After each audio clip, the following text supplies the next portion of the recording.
Canine Detection Collaborative, a detection dog training trio with Stacy Barnett. Hi. Robin Grubel. Hey there. And Crystal Wing.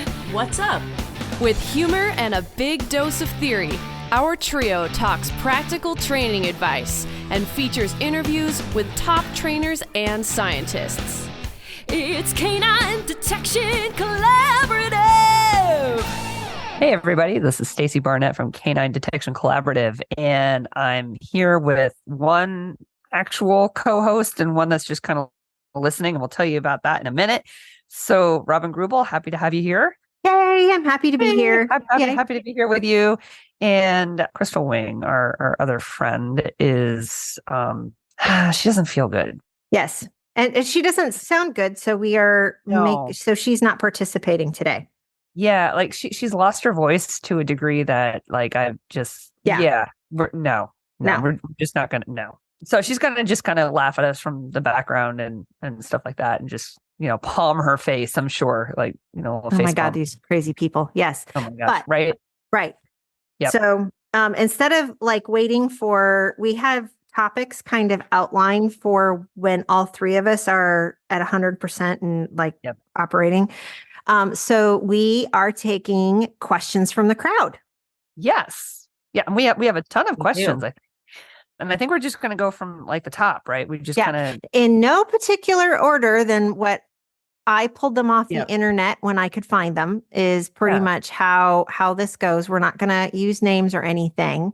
Mm. And then, so the first one is about marking my article indication for AKC tracking. So this person wants a down on the article, but she also wants to mark the find of the article. So she's been doing a mark, like a yes on the find, and then cueing the down. And then when he downs, she's been reinforcing that. So my suggestion would be at this point to start fading the mark the nose. Yep. And the cue the down, because what you're doing is you're actually building in a repetition of behavior. Is I go to the article, I nose the article, and then I look at you and I wait for you to say down. So the thing and the word down mean down instead of the thing meaning down. Mm-hmm. And so fade that verbal cue and the verbal mark. And when he even starts to look like he's going to slide into the article, that's you start marking down or you mark the down, so now the new contingency becomes down at article without all of the other stuff. I've seen people do this in their cadaver work too. They want to mark the nose, and then they want the train final response after they've marked the nose. Mm-hmm. And it makes the dog start thinking about, well, you have to mark the nose, then I have to wait for you to tell me what I'm supposed to be doing. Or the mark for the nose becomes the cue to do the train final response behavior. Yeah. Right. Yeah. This is all about that very careful raising of criteria. Yes. Right. It's the beautiful art of raising criteria, where you don't do so much for instance, nose on source for so long that then you end up with, it gets difficult to raise a criteria. Right. And Crystal, who is not talking but asks, why not shape it? She's typing. She's typing. And so the question is, you could actually do that, is take the article out of your tracks. Right. And just shape that outside of your tracks so that you have down on article. And personally, that's what I would do separately. Yep. Because I can maintain that separately. Mm-hmm. And I can then reinforce for fast downs on articles, no matter what I'm doing. And it turns into a really nice hunt game that's not associated with tracking, that I could just fling stuff out in a field and be like, go find my keys. Yeah. Yeah. Well, it's kind of like when you're teaching, a final response anyway, right? You're not including the searching as a part of the trained final response. Correct. It's the same idea. Yes.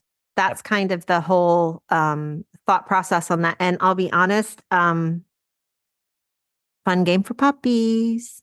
So, and if you're worried about, or you're thinking about this, especially when it's in with tracking stuff, Emily with Bigfoot Tracking, we'll put her stuff in the show notes. She's got this really fabulous little Facebook group that you can get on and ask questions and things. So look for that in the show notes. So next question. Okay. Do you want me to read the question? We can go back and forth. All right. This is just for funsies. What is something that you accidentally taught due to poor timing? So an example of this is I was teaching my dog to spin. The room I trained is in the smallest bedroom in my house, and I converted it to a dog room. This, so now it's a tiny bedroom. So I may have accidentally clicked when the dog was spinning next to the closet door. Somehow this translated to the middle of the spin. The dog must touch his nose to the doorknob. So yeah, he'd spin halfway, then frantically look for a door so he could run over and boop the doorknob before completing the spin. That's funny. That's really look at your awesome timing. That's awesome. I'm like sitting there going, wow, look how hard that dog worked for that. Well, and think about all of the little inadvertent behaviors you put in. And Crystal says Quinn thought sit pretty, which is sit up like in a chipmunk pose. Meant put the top of his head on a drawer as well. So he had to sit pretty next to drawers and put his head on drawers. I end up teaching. Actually, one of the things that I have successfully taught Flair is that when I tell her to jump up in the car, she's got to do a lap around the car first. and so I'll literally be standing there, and it typically is only in my garage. So it's very context specific to in my garage. And so I'll stand there and it doesn't matter which crate she's supposed to go to in my car. I'll stand there with the crate door and I'll be like, okay, Flair, hup up, load up. And she looks at me and she does a lap, usually counterclockwise around the car. And then she can jump in. And I'm just like, you've got to be, okay, whatever. And it gets reinforced every time, because when you jump in the crate, I'm going to throw you a treat, because that's how I maintain. I want to go in my crate. Right. So yeah. Anyway, I'm trying to think of one. I have a whole bunch of annoying stuff that I've taught, like, Nico, don't out quick, or hydraulically, really, really slow sits and downs. Yeah. And I think I've chained in some barking into some behaviors with Brava. Absolutely. Yeah. It's really interesting. Okay. So this is fascinating. Like dogs are very into predictive things, right? They're amazing at recognizing patterns. So I've been working so hard on getting civility during food prep time. Okay. That's been like something I've been working on for like, I don't know, well over a year, right? I just want civil, not dangerous decibel behaviors that are going to, take care of my hearing for, make me deaf, for the rest of my life. And so what I do is I have dogs that are just like, they're dying for their food, right? And Brava's very vocal. So I have platforms, and I put Prize and Brava are both on platforms. Powder's in the other room for various other reasons, but they're on platforms, and I've been fixing the food. I put Y in his crate because, 12-year-old dog has absolutely no rules. 12-year-old dogs don't have rules anymore. So he's in there. And what was interesting is I'm fixing the food, and he's on potassium bromide for his seizures, right? And it's a liquid, so I have to syringe it out. And it's amazing. I've noticed every time I syringe the liquid, all of a sudden that's when Brava barks. Oh, she's anticipating. She's like anticipating. It is. It's because we're this far in. Right. That gets closer to when I actually feed her. So it's these things, these predictive things. It's like, oh, this means bark. Right. And I'm like, Crystal's like, she calls them superstitious behaviors. And yes. yeah. And so we end up with superstitious behaviors. Even in your searching, you can accidentally train in superstitious behaviors if you aren't careful about hide placement Oh yeah. and things of that nature. So Yep. yeah. Yep. Yep. Okay. So things that you've trained that aren't necessarily sport or work related, but have been surprisingly useful or just fun. Oh yeah. That's God, there's so much there. Honestly, it's like duration, right? So Yeah. a chin rest. Oh, I was thinking Right? chin rest, a hup. Oh yeah. Like I mean, it yeah, just a jump, which, and it's, yes, I use it for sport work or, and get up into something, get up in the car, get up in the yeah, I mean, street, get up. um, Crystal Yeah. loves collar give, Yep. which, can be your recall, Right. right? Right. Um, and so you turn out, I know we ended up using chin rest for like Sheba Yeah. to get across the whole idea of duration Mhm. for hold. Yeah. Yeah. I mean that goes like beyond like things like even just like thinking, oh, like just a wait at the door or something like that. Oh, Crystal's got a good idea. Nose touch. Absolutely. Nose touch you can do. You can do that. Really, it's just kind of you can help, nose touch really does help them to do a lot of things. That's actually a really good predecessor to any kind of like a chin rest or something. And you can use that and you can start to kind of build some duration with that. I had Prize out just today and we were sitting outside the Quick Check and just kind of sitting there and people watching. And when I wanted to get a little bit of attention from her and just kind of get her focus on me, I ended up, I had taught her kind of the nose touch and I'd given her some idea about duration and stuff like that using reverse lure. So I just kind of held my hand out and I just said, touch.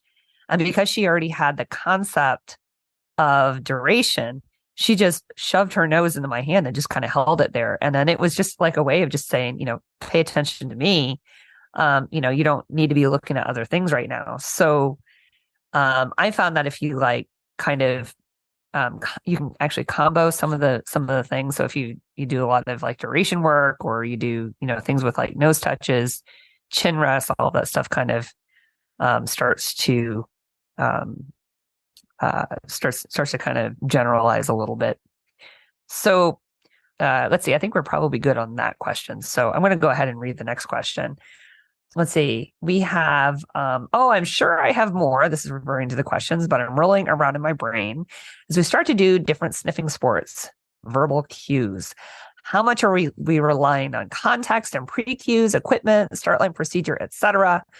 Do verbal cues even matter as much as we think they do? Am I muddying the waters if I use a single verbal cue for multiple target odors? Or am I actually strengthening, generalizing that cue to mean use your nose to find something I can pay you for? And when I say target odors, I mean that very broadly, as in things that smell, not in just in regards of sport odor. What happens if you take a dog trained to find, let's say, birch, handler scent, antler shed, and human remains? Place all of those in the same search area and ask them to search. Do you expect them to find them all? If so, do you expect to use cues to figure out what you want first, or do we assume that the only most valuable to the dog is sought first? Or that's a lot of questions here, but this is really great. This is a really great, yeah. This is awesome. Or do you expect them to use your cues, verbal and otherwise, to know you only want them to find one of those items?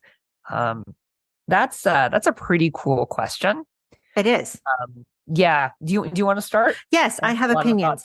Yes, okay. I do too. So the first thing I will say, hands down, is when you're putting a lot of different odors on your dogs. There's a reason that bomb dogs, narcotics dogs, cadaver dogs, all of those sorts of dogs are only on that particular odor. And it Yep. has to do with legal ramifications, not because dogs can't do it. Right. Because dogs basically, thanks Jens Frank for this one, And we will link to his 2 episodes, which are mind altering for a lot of people in case you haven't listened to them. That dogs know 2 odors that they get reinforced for and odors that they don't. That's a great way of thinking about it. Yeah. So those are the 2 odors that they know. And that's one piece of the question. The other part of the question is, are you teaching a different train faunal response for all of those different odors? Because, oh my gosh, that's a training nightmare. Yep. But if you aren't, you're doing antler work, which is a retrieve. You're doing owner scent, which I think is a retrieve. I don't know. No. Well, it can be if it's obedience. It's a retrieve. Like an obedience exercise is a retrieve, but if you're doing AKC handler scent discrimination, is just an alert. Just an alert. So you've got all of those different things that you have to think about. Are you, the context for antler work is very specific. It's like out in the woods, right? Or out in the field. It is. And if they find an antler, the context of the antler says to retrieve it. Right. To bring it to me. Yeah. And so that's actually a cue. Mm-hmm. And I will tell you that your probably the cues that make the most impact on your dog are not your verbal cues. Agreed. It can be equipment cues. It's the context cue of where you are at when you are going to go search, and your verbal body cues. I mean, I still have, to this day, she is 13 years old, when I'm getting ready to go out and do training or anything with any of my dogs. If I put on a pair of blue BDUs, she starts getting all battle. It's the cargo pant things that we wear for the task force, because she was okay. Yeah, Gotcha. Ray was a FEMA certified cadaver dog before she told me she didn't want to do it anymore.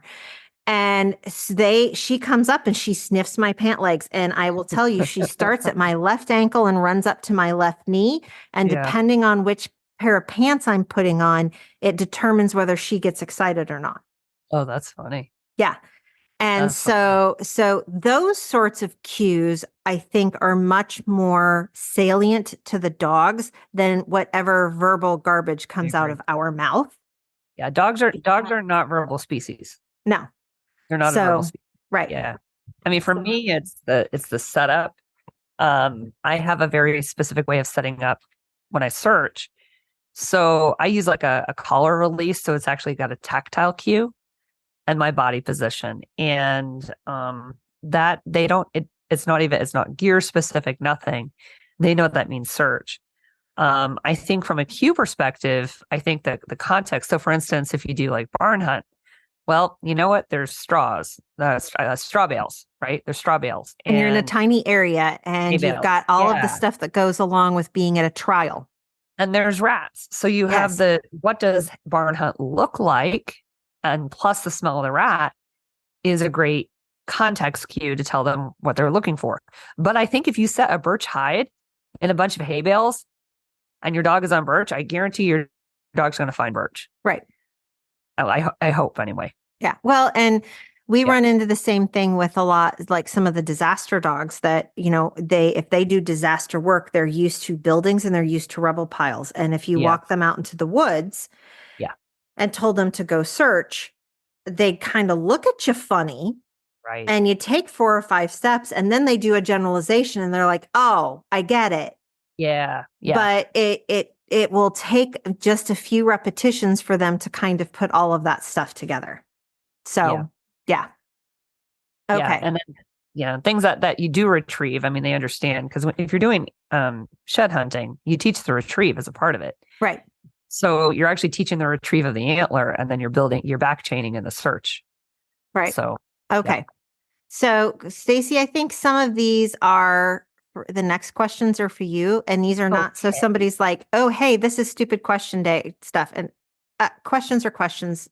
No such thing as stupid. No things is stupid, because I don't know the answers to these. So if my Nosework dog, it'll also alert on a birch tree. Nope. Why? It's a totally different. So we're talking essential oil, right? So essential oil is kind of constituted in a certain way. It's going to have a certain odor profile. It's also, it resides with a carrier oil, so it's got a different scent profile. You're going to have a much different concentration than you would with an actual birch tree. I really think you could go out and set a hide on a birch tree and your dog would locate source, or or have, a hide not in a tree, all surrounded by birch trees. I don't think your dog would have any problem with that at all. Okay. And so what if their favorite tea contains cloves? Is that drinking it in the house where it's going to be a problem? I don't think so. Okay. So the only thing that I do avoid in general in my house is anything with essential oil if I can get away with it. And it's more specifically, obviously, the essential oil that my dogs are on. But sometimes you have back rubs or like something kind of like that has like a you'll look at the back, like Tiger Balm actually has clove oil in it. That is something I prefer not to use in my house. I don't like air fresheners with essential oil. The thing is, dogs actually generalize odor very, very well. Yes. And I really don't want to introduce another essential oil because dogs will generalize essential oils at the drop of a hat. And I don't generally want that to happen. But as far as, if you're going to cook with cloves or something like that, it really, that shouldn't be as much of an issue. It's really the essential oil that I find to be an issue. And that's more what I do. Right. Okay. So where do you store your target odors for a sport or working dog in the house, room the dogs never go in, or elsewhere? I will let you go first since mine gets kind of weird. Yeah, yours is kind of weird. No, I have a quote airtight case where I put my odor actually in Mylar and glass jars, and I put that in the airtight case. That stays in my garage. Then that's just where I keep my target odor. I just have the thing. I keep hot stuff away from cold stuff, and that's not much of a big deal. And for me, so I actually am lucky enough because I live on a farm. We actually have a 4-car garage that I can lock. Yep. And so my cadaver freezer is out there, so it's not associated with my house at all. Yeah. I also have a refrigerator that is the bottom half of it has my explosives and my narcotics odor in it, and the top half of it has the dead ducks. Yeah. And so I keep everything separate. Yeah, be careful what freezer you open when you come to my house. So I have gone to your house, and I'd like to buy some ground beef and yes. just open the I'm correct. No. So we had another question that I'm going to skip to that was asking questions about odor. And we do have an episode on odor hygiene, which we'll link to in the show notes. But this one says, I'm currently storing my Nosework oils in a pseudo Pelican case they came in. The box is inside of a Mylar bag. Each of the bottles has a dropper on it. Are the oils exchanging molecules? So are they talking to each other through the rubber bulb over a year or two? And please, walk me through better storage. Yeah, the dropper in your jars, that seal is probably toast at this point. And so what you're going to find is that you've got all your odors kind of commingling. They're talking to each other. They're talking. Okay, they're commingling. Yes, okay, so they're doing more than talking to each other. Yes. They're on they are definitely commingling, and basically anything that you have in there is kind of like a one big combo hide. What I like to do is I like to keep my odor separate, and I have glass jars with lids, and I that works better for me. Then you definitely don't want to keep the droppers in there because the rubber, the essential oil essentially eats through that rubber. And that's why I bet you if you open up your Mylar bag, the whole thing is going to knock you over with smell of birch, anise, and clove all kind of mixed together. Yeah. And we have the problem with the explosives odors that nitroglycerin does that. And in your narcotics odors, marijuana does that. Yes. So I actually keep my I don't have any nitroglycerin, but I keep my you keep all those odors separately. Yeah. Right. So that they don't contaminate everything else. Yeah, okay. you definitely want to keep your weeds separate, right? All right. So yes, you want to keep them all separately. Yes. I was Yes. making the Okay. joke. Yeah. No commingling. No commingling. Right. Okay. Do you want to get the next one? Sure. I have a new puppy. Yay! Congratulations. Yay, puppies. Yay for puppies. How would you each approach the training? That is, what age would you start? And do you teach hunt drive before TFR and odor? Or do you both simultaneously? Thanks. That's a big question. That is a big question. That's actually a huge question. Do you want to, we can break this down into, there's a lot of different types of training that you do with a puppy that may not even have anything to do with odor. Yeah, I don't start with odor on my puppies because they have the attention span of a gnat. Mm-hmm. And I don't want to, and if we think about this scientifically, odor is a stimuli or a cue to do a specific thing. Mm-hmm. I do a ton of other stuff with my puppies before I start any odor work, because if you think about it, odor is a stimuli to do a particular behavior. It's a cue. Mm-hmm. And before I have that cue be salient and be of importance to my puppy, I have things like confidence and courage, agility, most importantly, reinforcement system and relationship that I need to work on with that puppy before I even introduce odor work. And you guys, I'm living this right now. I have Flash, who's almost a year old. She's been exposed to cadaver odor enough for me to know that she is not averse to it.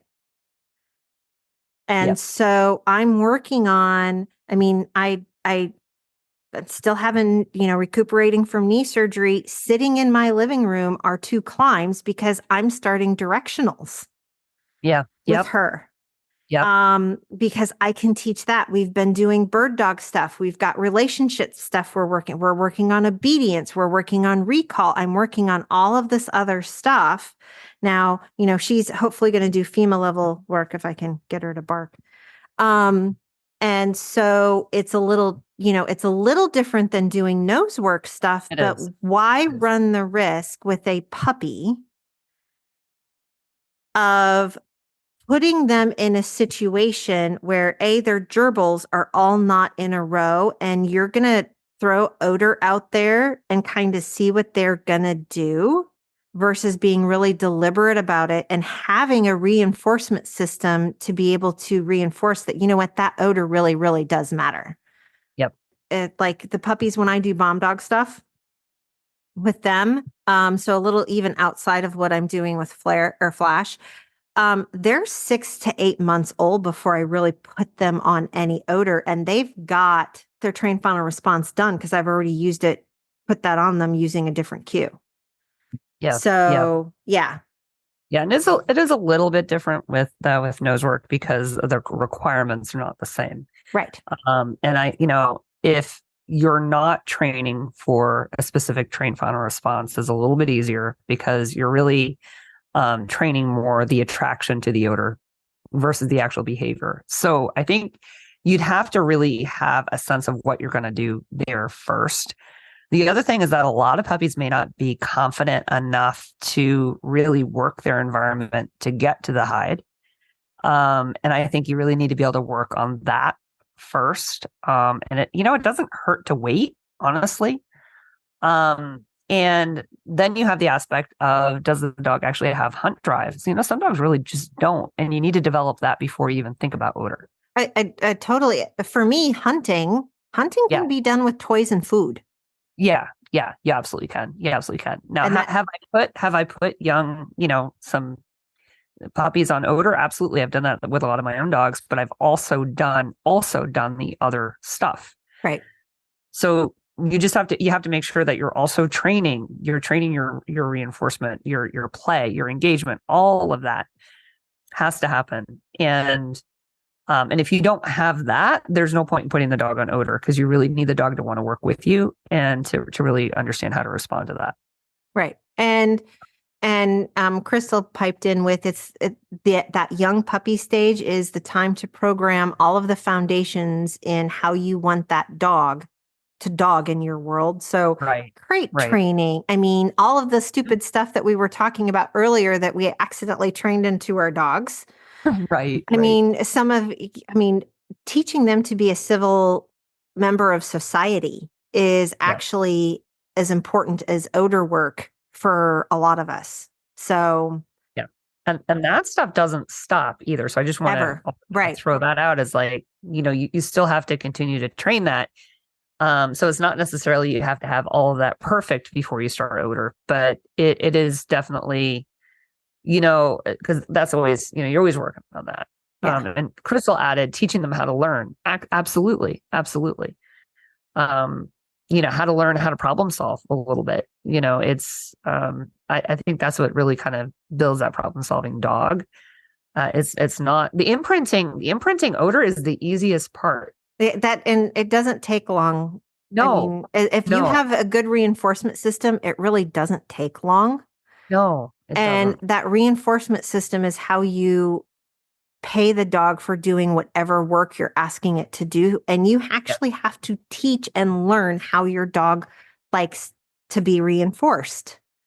Yeah. And I'm build on that, if that's okay, is that half of the thing as an instructor, it's not teaching the dog the reinforcement system, it's teaching the handler how to be reinforcing. Yes.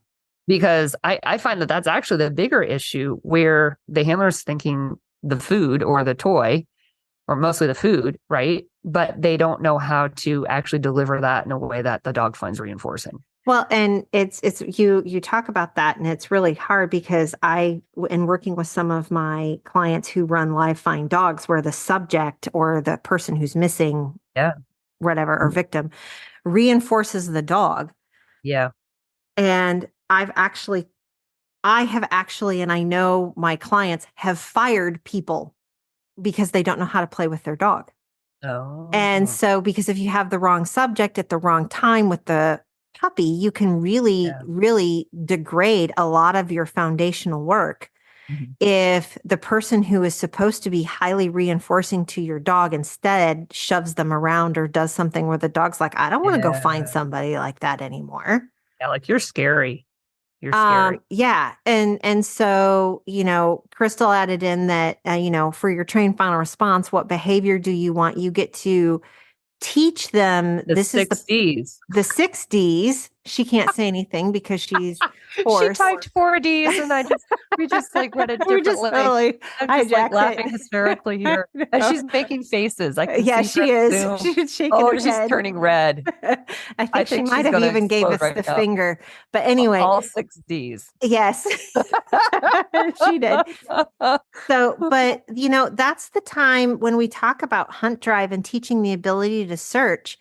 There is nothing wrong with letting your 6-month-old puppy go out and have fun searching for a pile of food in a new environment. Yeah. Yeah. Right. And it gets to learn how to climb stuff and, be focused, and we're working together, or, hey, I'm going to turn you loose. And if you use your nose, you get to find awesome stuff.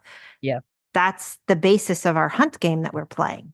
Yeah. Or they do a behavior. Like I was in the woods with Prize today, right? And I put her into a sit, and I asked her to wait, and then I threw her ball into the woods, and her reinforcement for sitting and waiting until I told her take was that she got to go hunt for her ball. Yeah. So when you create all these things, it's like now you have a reinforcement system in place where the hunting can actually reinforce the obedience behaviors, which can usually be harder to train anyway. And I know this is really, really hard for people who have puppies or dogs that may not have what we would consider all of the foundational behaviors in or done well. But we also have to realize as humans, we find watching our dogs search for and locate target odor reinforcing. Oh yeah, it's fun. Right? That's why, it's like the best thing ever. Oh my God, look at my dog who is awesome. Search and find something. Well, I hate to break it to everybody, but most dogs can search and find dead squirrels just fine with very minimal training. Yeah. It's actually the tell us about it part that is the hard part to maintain. And whether you train it or, you have a behavior that your dog has chose or one that you've chose for it. So if we look at it through that lens, then you start realizing the fact that maybe you should enjoy your time with your puppy to make them think that they're 10 foot tall and bulletproof, and to enjoy using their nose, enjoy watching them hunt for their toy, enjoy watching them, figure out how to use their nose to find food or whatever, and then start putting on odor on them a little bit later when they are environmentally sound and can handle it. So just something. Yeah. And that's going to vary dog to dog. But, exactly. But it's, and if you really want that dog that looks really cool out there searching, you got to have all those pieces in place anyway. Yes. All right. Okay. So the next two are kind of related. So the first one is, do I reinforce for blank rooms? And my answer is no. Yeah, I do praise. I do a lot of praise usually. I'm like, when they're done, I'm like, you were good. Good job. Good job. Just because, they did search, but I'm not going to go bonkers with a toy or anything like that. Well, and so one of my other questions is how, you're going room to room to room to room. Yeah. In a trial or in training, right? Are you really going to, is a blank search or a blank room actually an extension of nose time? It is. Right?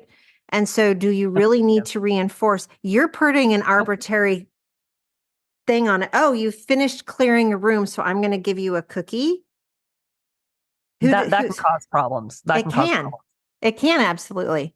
The praise I give or any kind of reinforcement comes after the verbal indication to the dog that we're done searching.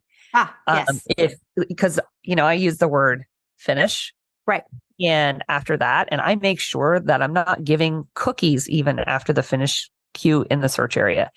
You can very quickly create a dog that starts looking for the reinforcer prematurely. Right. So you have to be really careful and make sure that, I use the word finish and then I praise all the way out. One thing that I have noticed, and I kind of made a little whoopsie. This goes back to the question about, have you accidentally trained in behaviors? Prize gets her ball right after searching at a trial, because I can't reward with a ball in a trial because we have these funny human rules about it can't touch the ground. Not that it's really going to touch the ground because that's her ball, but and she's really good. She searches, knowing that the ball is in my pocket, no big deal, that kind of thing. But she knows as soon as I call finish, she's looking at my pocket like, hey. So I found I have to actually, and this is something that I have to personally do, is tighten up the clarity around when she gets her ball. So that's not just because the finish, sometimes there's a delay. I need to have a certain word that's going to cue the ball itself so that I don't get that expectation happening too soon. Because as soon as that expectation happens too soon, you risk having a dog that stops searching prematurely. Correct. And so we're also a lot of times, and Crystal's like, what about lower drive dogs? And the interesting thing is, and even in the next questions is, do you reinforce blank searches just as enthusiastic as we do non-blank searches? And the answer is no. Finding odor is the best thing on the planet. Yeah. right? Yeah. That I go bonkers with. I go Right. bonkers. And so reinforcing for blanks or a blank search, for me, maybe a good dog that'll do. Yeah. And if Nico's worked really hard, or one of the dogs has worked really hard, they'll get a that'll do, which is I'm flipping you off. We're done, technically. Yeah. And they will get verbal praise. The labs might even get a couple of cookies on the way back to the car, but they don't get the A plus reinforcement. Yeah. Yeah. The A plus reinforcer comes from Only odor. at odor. Right. Yep. So Yeah. Crystal said she's odd man out. She rewards a blank. And but how do you define reward? Is that the A plus reinforcer? Right. She said not an A plus reinforcer, but you're still reinforcing the behavior. So I mean, that's the praise too. Like right, for some praise dogs, and cookies. Right. praise and cookies. And you could, if you think about the whole idea about what reinforcement actually is, you can reinforce, if you work a blank area with a lower drive dog, if they find odor really reinforcing, after you work that and they do a really good job, you can move them to an area with odor. And the opportunity to search an area with odor can actually reinforce the searching in the area without odor. Right. As a thought. Okay. So here's another one about reinforcement. So we're going to lump this one in here. And it says, can you talk about when you reinforce when they are still in an unconscious state in a search before the indication? And so I don't quite know that terminology. Oh, she's referring to, I've kind of broken out the kind of the steps, that there is a moment that I call the aha moment where the dog realizes that they're at source before they give the TFR. Okay. And so when you have a dog that has sourcing issues, to try to tighten that up, if you've been only marking them after the TFR, by backing that up and changing the timing of your marker, you can help to emphasize the nose at source for a period of time to help them to get some clarity around the precision, because your TFR is not going to go away, especially if you've already trained it. And then you can modify the timing of your marker after you've emphasized source, so that point, then you can build a TFR back into it. I think that's kind of what this person is talking about. And yes. Okay. I can totally, if we think about the pink and red continuum, if I need my dog to be more red, especially, and I've done this with Nico and some of the other dogs when there's really large odor pools present, and I need to teach them that is actually close enough, because in my world, that's as close as you're going to get. Yep. Yes, I will use my click or my verbal marker there to say, yes, that's absolutely correct. And then they don't have to give me their trained final response. Yeah. Yeah. And that's perfectly fine. Because then at that point, then you would layer that in after. I think sometimes we forget that when we train, we're not always training the final product. Correct. And I think sometimes people get into like, well, this is what I want the final picture to look like, so that's what I'm going to mark and that's what I'm going to reinforce. And they're forgetting that there are a whole lot of pieces that kind of go into that. And sometimes when you're having a problem and things are breaking down, that it can make a lot of sense to just kind of peel that apart a little bit and emphasize one piece of the behavior chain a little bit more, because maybe that's the piece of the behavior chain that's breaking down. But that you need to make right. Yeah. And that's one of the things that I absolutely agree with you on, is that people get very, very wrapped up into the fact of, well, this is the final product. It's always got to look like this. Yeah. And that's not actually training. Right. Right. You're constantly then in a form of testing. Yes, it's rehearsing. Yes. And you could end up rehearsing a lot of bad behaviors all of the time. So then you have things that you have to go back in and train out. Yes. So that's why when you hear us talk about slice things down, make sure you know exactly what your training objectives are. Your training, you're not always testing or acting like you're trialing or acting like you're testing or certifying, right? You're doing all of these little things in between. Yeah. Yeah. I hear a lot, like, well, but in a trial. And I'm like, guys, that's testing. That's testing. Right. Training is training, trialing is testing. And unless you have the final product, you shouldn't be testing it. Well, you could test interim pieces of it. I'm just going to back up on that one. But it's right. Train first. So Robin, I'm looking at the amount of time that we spent and how many more questions we have. We have one quick question that I think that we can answer, and then we're actually going to do a part 2 and finish out the rest of the questions. So I think that's a great idea. Right. And so the last question, which we can answer for Crystal, is what classes would you recommend someone start with on your websites? So I know for Crystal has her functional obedience class that she's got out there right now. And so there's that one, and we can link to her website in the show notes. We'll link to all of our websites. I think we usually do anyway.